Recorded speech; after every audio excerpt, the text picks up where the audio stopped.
ఇది నాతో ఒక మగాడిగా నాతో డైరెక్ట్గా వచ్చి నాతో ఏం చేసినా పర్వాలేదు. నా భార్య పేరు ఇంక్లూడ్ చేయడం, నన్ను తొక్కేదానికి, నా 7 నెలల పాపని ఇంక్లూడ్ చేయడం, నా బిడ్డల ఇంట్లో ఉండగానే అలా బిహేవ్ చేయడం కరెక్ట్ కాదు.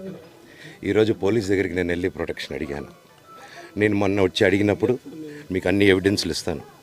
ఎస్ఐ గారు ఇక్కడి నుంచి వచ్చి నేను ఇస్తాను సార్ ప్రొటెక్షన్ చూపించాను. బౌన్సర్లు అందరూ అక్కడికి దాక్కున్నారని చూపించాను. అది కొంచెం చూసి ఓకే సార్ మీరు ధైర్యంగా ఉండండి, మేము ఎక్కడికి వెళ్ళట్లేదని చెప్పి మాట్లాడి పారిపోయారు. ఇప్పుడు కానిస్టేబుల్స్ వచ్చి అందరూ నా మనుషులందరినీ భయపించి ఇప్పుడు వాళ్ళ పేర్లు తీసుకొని బెదరగొట్టి మా మనుషులు పంపించేసి వేరే బాడీ గార్డ్ లోపల పంపించున్నారు సార్. ఏం జరిగిందండి అసలు? గొడవలు జరగదు కాదు సార్. ఫస్ట్ ఈ డిపార్ట్మెంట్ ఎందుకు వన్ సైడ్ తీసుకుంటున్నారు? కంప్లైంట్ తీసుకున్న తర్వాత వాళ్ళకి ఏ అధికారం ఉంది? నా ప్రొటెక్ట్ చేసే మనుషులు పంపించేదానికి అధికారం ఏముంది? ప్రపంచంలో నా అందరినీ కలుస్తాను సార్, బయలుదేరుతాను.